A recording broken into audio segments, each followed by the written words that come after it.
So for Parshas Chukas, we want to take a look at the first Shem MiShmuel. Now, we have the Parsha of Paraduma, very strange, complicated Parsha with, Shlomo Melech says, Amarti ech kama v'hi rechoka menu. It's so beyond comprehension and so enigmatic. When you have this Paraduma, it doesn't have even shtei saros of black. It's perfectly red. And then there's what's called Sreifas Apara. And there's a whole tekes, an entire complicated ceremony. You have to add all the different things to make the to make the mechatos that you can do a hazah on the mess, on the tummy mess, and to be matayr. Okay. So this basically is a parsha that addresses the issue of taking someone who's ritually contaminated and making him pure, so they can now enter into the Beis Hamikdash and he'd be allowed to eat from kodshim. That's the purpose of the mechatos, to be matayr him mitumas mes. Now, what the Shem MiShmuel wants to focus our attention on is why this parsha appears here, really at the end of the 40 years of the Midbar.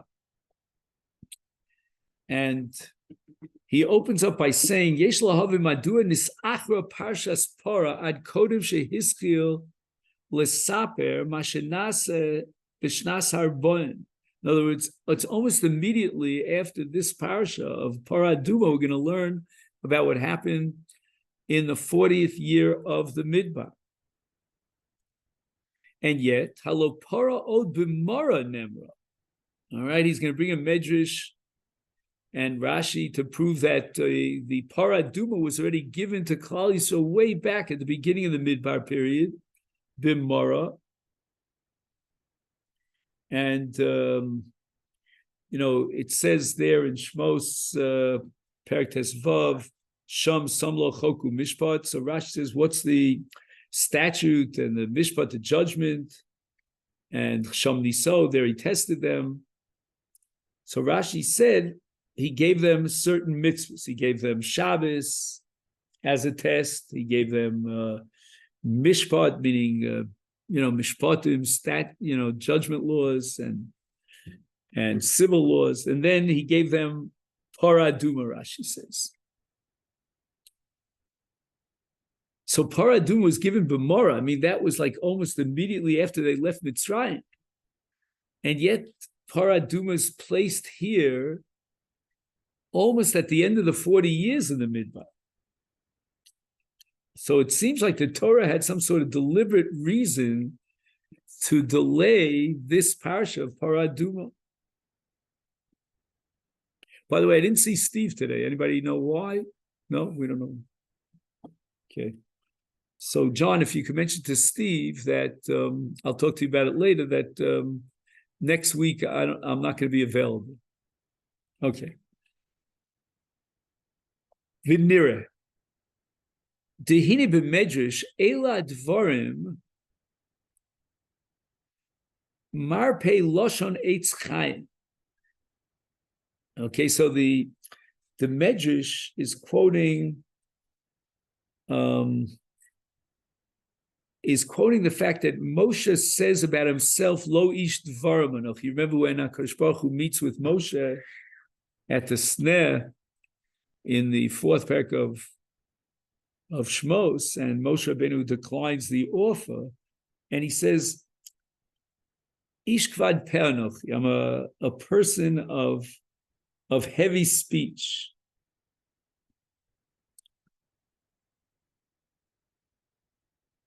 So the Medrash says the following: Ad shelo zocha Moshe leTorah, until Moshe Rabbeinu at Har Sinai received the Torah, then lo ish dvarim anochi, then he's a kvad peh. But kevan shezocha leTorah, once Moshe Rabbeinu merited to receive the Torah, nisrape. Right? That's the pasuk Eile Dvarim Merape, that the Torah is called an Eitz Chaim, it's a Merape.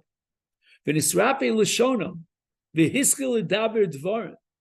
No, he was no longer heavy of speech. He had no longer difficulty speaking. He was cured after he received the Torah. Yesh lahavin. We should really try to figure this out. Hello, Masha Moshe Rabbeinu haya kvad peh, lo haya giron etzla. Okay, so now at this point, the Shem MiShmuel quotes the Maharal MiPrague. And the Maharal MiPrague offers a very unique and original insight into this whole concept of kvad peh, this so-called speech impediment.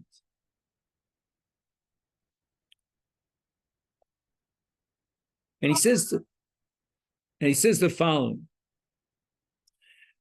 In Moshe Rabbeinu, this was not a giron. This is not indicative of a problem that has to be overcome, but rather adarabah. It is an expression of Moshe Rabbeinu's greatness, of his unique greatness. And in order to explain that, the Maharal says that we have to know what is the koach hadibur, the power of speech. He says, "Umachbas harkovas hagufa seichel," the integration of the intellect with the body, with the physical body.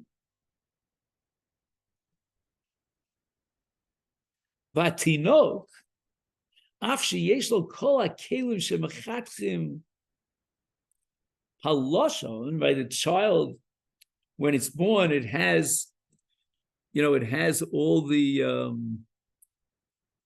all the necessary parts of the body that are necessary for speech. It has a tongue, it has lips, the baby has, but any yochel ledaber. Why? Because dibur is the integration of the seichel into the body, and the child doesn't have seichel yet. So therefore, if adayin lo nichnas koach hasichli, which is going to enter into the body of the child slowly over the course of time, then eini yochel ledaber, the child can't speak.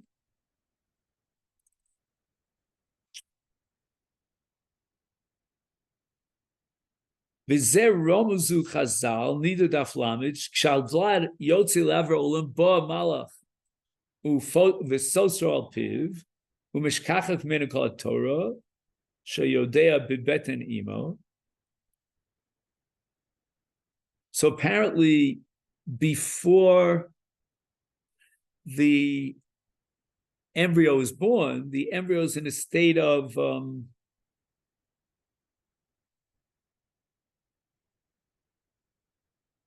like a physical state. The neshama has not yet entered into the goof of the body of the tino. But then at that point, the child is pure seichel.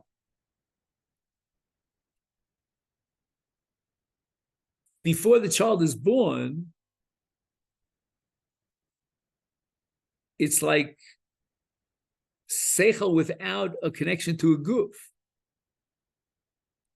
And therefore, Yoda Kol Torah, it is capable of learning the entire Torah because it's not seichel in the guf, but rather seichel separate from the guf. Ubiyesi also, when the baby is born, nigmara briyasa, its creation is complete. V'nashama tischaber l'chomer, and now all those more spiritual aspects and intellectual aspects now enter into the guf.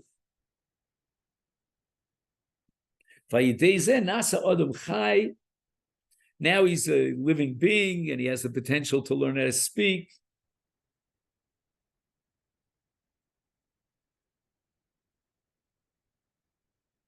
And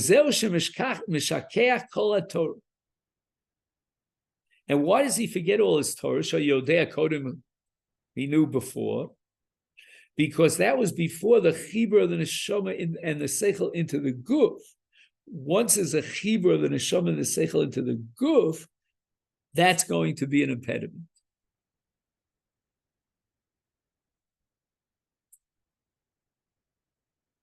And now the child forgets its Torah.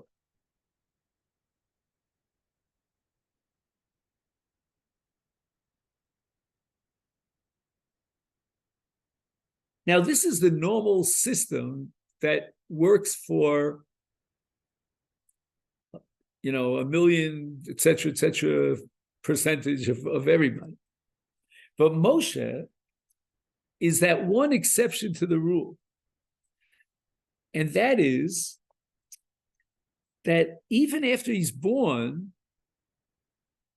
he still has this separateness of neshama and guf. It doesn't become one. The neshama doesn't get swallowed up into the guf, so to speak. But Moshe Rabbeinu nivdal b'maloso v'lo hoya notel agashmi klal. That physical connection to the body didn't really impact on Moshe. Ki'im, what is Moshe? Malo hanivdelis. He's like a separate entity. Right, legamre. So you don't have the neshama, so to speak, connected to and swallowed up by the guf. V'lachein af acher sheyotza li'aver olam yoda kol haTorah. V'lo nishkach mimenu ma shal yodea ba'odo bebeten imo. So this is all the words of the Maharal Miprag in his famous work, V'urus Hashem. So the fact that Moshe Rabbeinu can't speak is an indication of his greatness. Because speech is a result of the neshama penetrating, being intertwined and connected with the guf. And Moshe's neshama, Moshe's seichel, remains separate from the guf.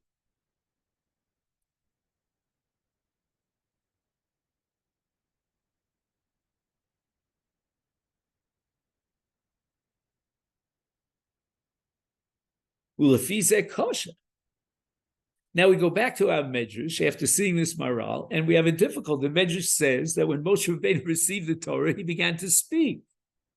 It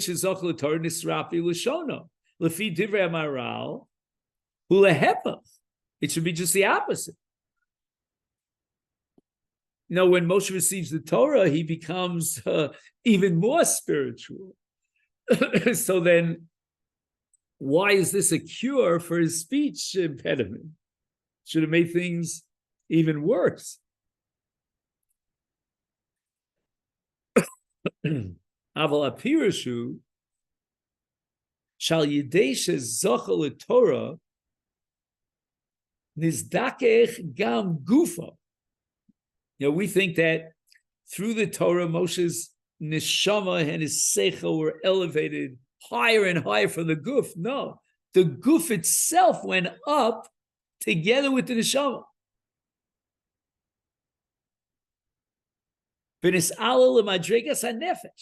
Now the guf itself, in Moshe Rabbeinu's case, is on the level of nefesh.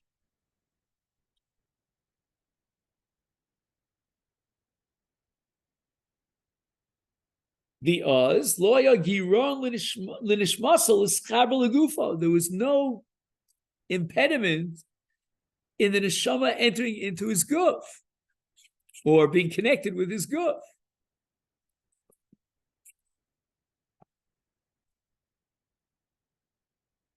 Behine hanefesh eino balas shinu.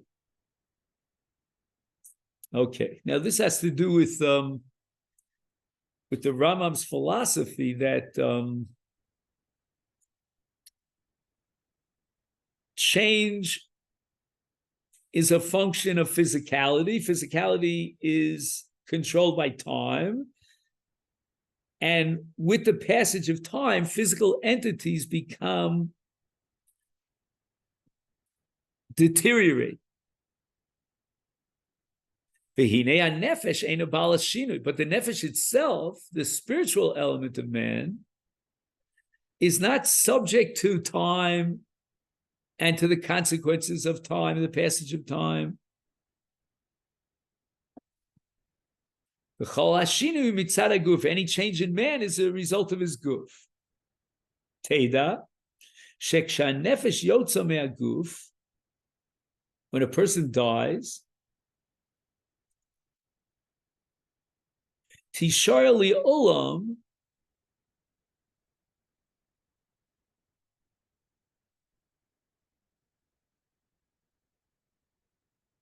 kimot shehi.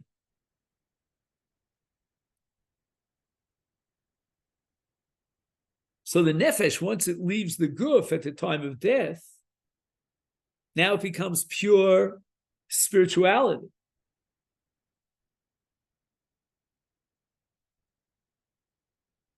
The kol shinui sheba'adav v'siaches al haguf.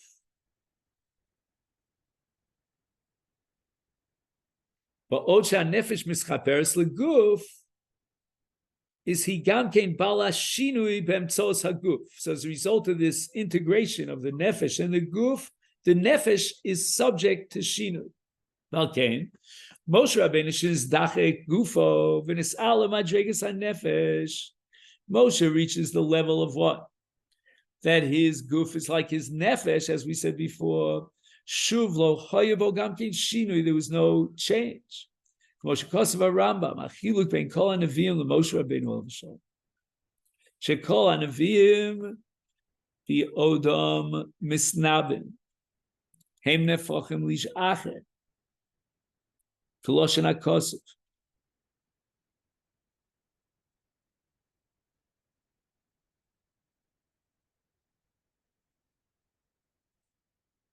Go to Pasuk in Shmuel. V'nepachto v'yisa leish acher.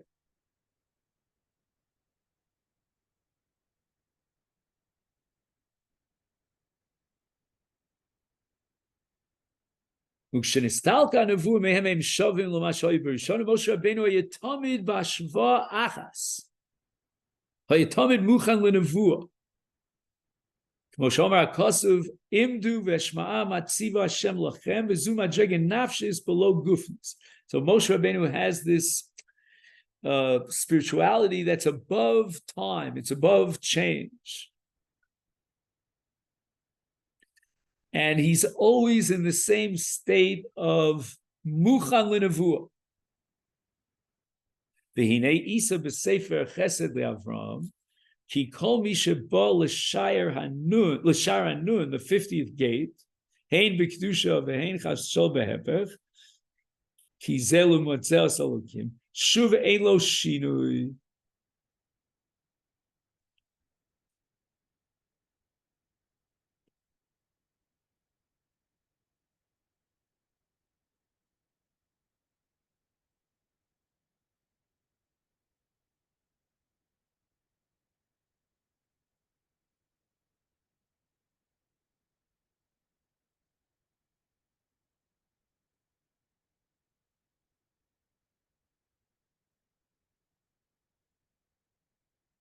So if he reaches the 50th level of holiness, then there's no shinu.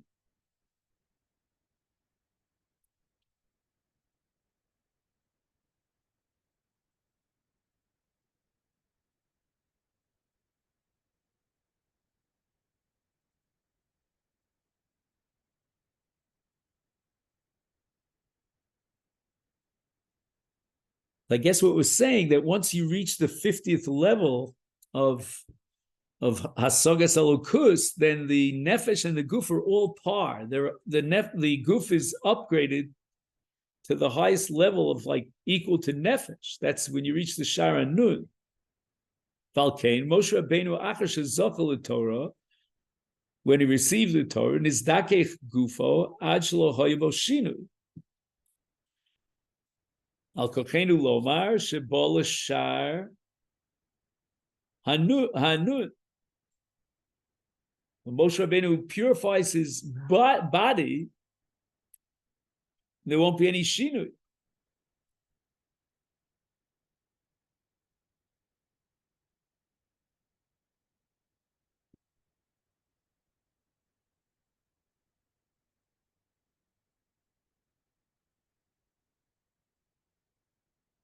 B'chol zeh be'emtzos haTorah. What gives Moshe Rabbeinu the ability to be mezakek his guf to the point to which it's like his nefesh, it's par, and therefore it's not, it doesn't lend itself to change. That's going to be the Torah shenidreshes b'memtes panim vehem memtes hapanim shenimsuru leMoshe. Oh, so Moshe Rabbeinu gets the 49 levels of divine comprehension, of understanding of the Torah. Val Yodam who ola bi'atzmo v'nis'al l'shar hanun. So he got 49 for the Torah, and then with his own, I guess, spiritual work and understanding, he now reaches the 50th level, the 50th gate, as we call it. And he elevated his body to reach the level of his soul. V'hinei b'paraduma isa b'medrash al pasuk mizukak shivatayim.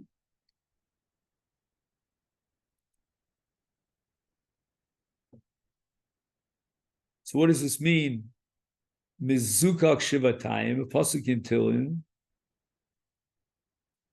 The words of Hashem are pure words, silver refined in a furnace on the ground, purified sevenfold times. Now, sevenfold times means 7 times 7 is 49.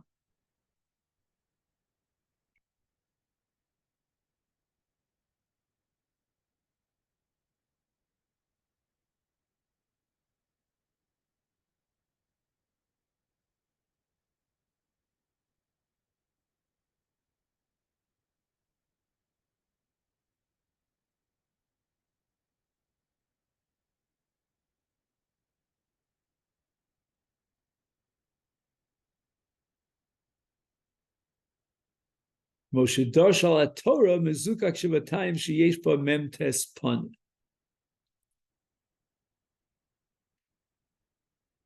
So there's a certain similarity here between the Torah and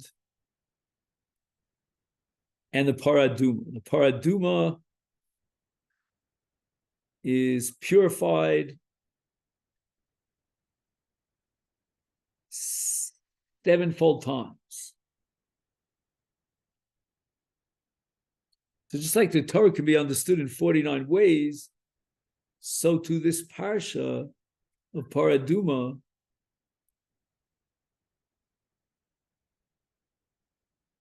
is refined 49 times.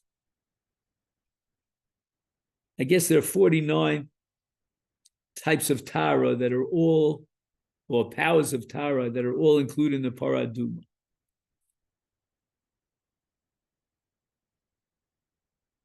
So for that, we'd have to go through the Medrash, but V'nira shemi achar shenasta b'memtes panim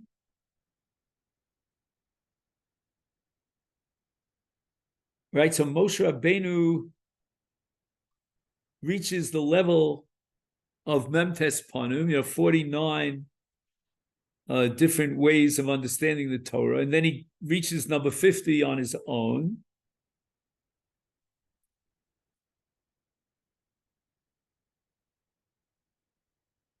Al kain lo nisgale tam paraduma chutz mi Moshe Rabbeinu.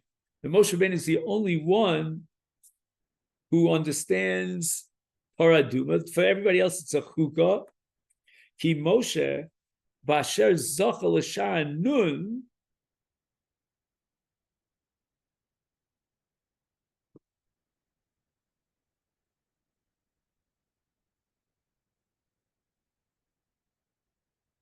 Zacha Leda Tam Para. So I guess within the 49 levels of the gates of wisdom, you can't understand Paraduma. But Moshe Rabbeinu climbed above that, reaching and achieving the 50th level, and now he can even understand the meaning of Paraduma. He was the only one to reach the 50th level. But Kol Zayalo Li Achar Shezocha LeTorah. Once he was Zocha in Torah, now he's got the 49 and he can overcome and understand the 49. Yishuv Yitzhak Mashalo Nitam Parshas Porah Shenirmaz Ba Shetaimo Yadua LeMoshe Rabbeinu.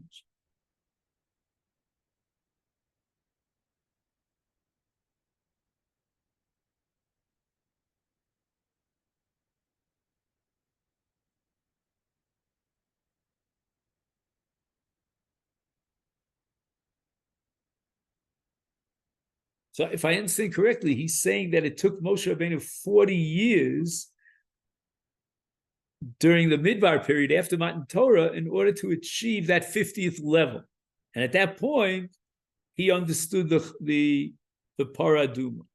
So why did Hashem wait until this moment, right at the end of the 40th year, when Moshe Rabbeinu now is going to record all the Targum mitzvahs and all the Torah, and guarantee that, let's say, Yoshua, etc., they'll be able to understand the Torah? That's because Moshe Rabbeinu reached the highest level of his greatness, and now he could understand the Paradum. So it's only towards the end of his career, the last year of his life, that's when Moshe Rabbeinu achieved his greatness, and he was able to understand the Paraduma because he achieved the 50th level.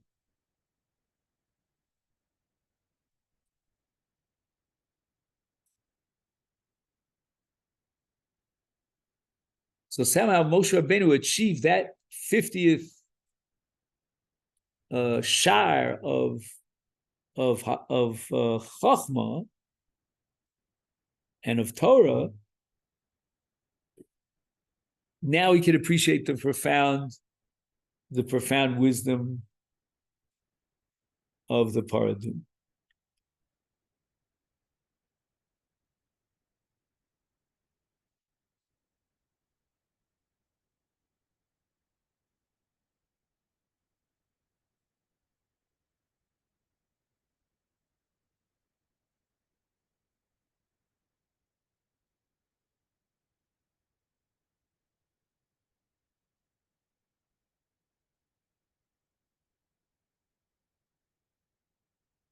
So again, once Moshe Rabbeinu reaches the Shara Hamishim, now he's at the point that he can transmit the Torah to his disciples, to his Talmidim, including Yoshua, of course, etc. And he can hope that and expect that his disciples would understand the Torah, but that's only because Moshe Rabbeinu reached that higher level of Shara Hamishim. Okay, then that's where we'll stop, and I'll wish you a great Shabbos. Shabbat Shalom.